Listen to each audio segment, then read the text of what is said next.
नमस्कार, आप Bihar in shorts देख रहे हैं। मैं हूं परमवीर सिंह। देखिए, नवनिर्वाचित एमएलसी निर्दलीय जो चुनाव जीतकर सारण से आए थे, उन्होंने बड़ा ऐलान कर दिया है। सच्चिदानंद राय ने यह ऐलान कर दिया है कि 2024 लोकसभा चुनाव में वो निर्दलीय या फिर किसी पार्टी के समर्थन पर चुनाव लड़ेंगे, हर हाल में चुनाव लड़ेंगे। महाराजगंज लोकसभा क्षेत्र से उन्होंने चुनाव लड़ने का ऐलान कर दिया है।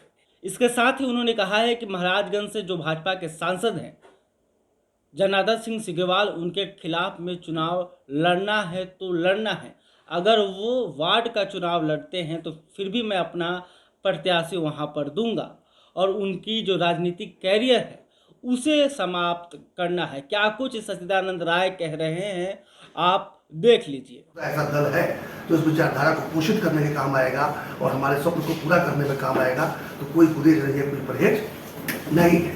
लेकिन निश्चित रूप से जिस घर में पहले से रहा था वहाँ बहुत दोस्त है, बहुतों को पहचानता हूँ, तो निश्चित रूप से उनके जो साथ में मिलना जुलना और बात करना जो है वो ज़्यादा हो रहा है। लेकिन देखते आगे क्या होता है।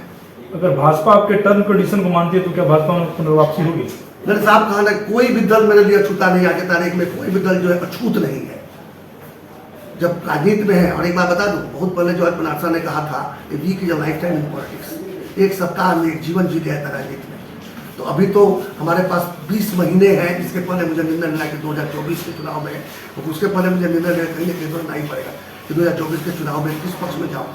तो अगले 20 महीने के अंदर ये होता कि इसी हफ्ते हमारे पास में कोई एक ऐसा ऑफर आया जिससे लगे कि नहीं, मैं सारण के और बिहार की बेहतर सेवा कर सकता हूँ, तो निश्चित रूप से मैं उसे आज भी स्वीकार कर सकता हूँ। और नहीं तो 20 महीने तक मैं इंतजार करूंगा। फिर इसमें इन दिनों मैं तय कर लूंगा कि आखिर कौन सा दल है जिसके साथ जाने से मैं सारण और बिहार के लिए बेहतर कार्य कर पाऊंगा और फिर संकल्पों को पूरा करने में मैं सफल हो पाऊंगा। तो आपने देखा कि सच्चिदानंद राय खुलकर भाजपा सांसद जनार्दन सिंह सिग्रीवाल के खिलाफ बोल रहे थे और इसके साथ उन्होंने यह ऐलान कर दिया कि 2024 लोकसभा चुनाव में वो चुनाव लड़ेंगे, चाहे निर्दलीय लड़ना पड़े या फिर किसी पार्टी का नहीं वो चुनाव लड़े। लेकिन जनार्दन सिंह सिग्रीवाल के खिलाफ उन्हें हर हाल में चुनाव लड़ना है।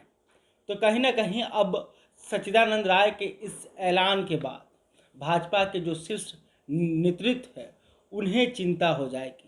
और सबसे ज़्यादा चिंता तो महाराजगंज के सांसद जनार्दन सिंह सिग्रीवाल को होगी, क्योंकि सच्चिदानंद राय जिस जाति से आते हैं उस जाति का इम्पैक्ट महाराजगंज लोकसभा में देखने को मिलता है। क्योंकि भाजपा के जो कोर वोटर माने जाते हैं बिहार में वो सवर्ण हैं, जिसमें भूमिहार, ब्राह्मण और राजपूत आते हैं। अगर ऐसे में सच्चिदानंद राय महाराजगंज से चुनाव लड़ते हैं तो वो ब्राह्मण भूमिहार को अपने पाले में करने की कोशिश करेंगे।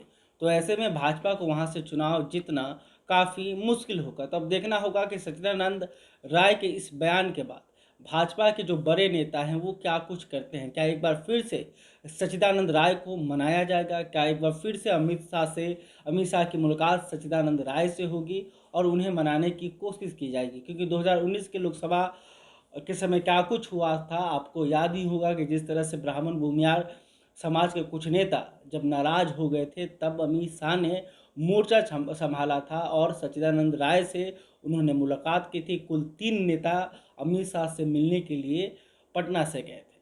उसके बाद ब्राह्मण भूमिहारों ने आकर भाजपा को समर्थन दिया था। तो अब देखना होगा कि सच्चिदानंद राय को मनाने के लिए कि भाजपा क्या कुछ करती है। बहरहाल अभी तक आपने हमारे चैनल को सब्सक्राइब नहीं किया तो तुरंत कर लें। और सच्चिदानंद राय के इस ऐलान के बाद आप क्या सोचते हैं कमेंट करके बता सकते हैं। वीडियो आप फेसबुक पर देख रहे हैं तो हमारे पेज को भी लाइक करें। धन्यवाद।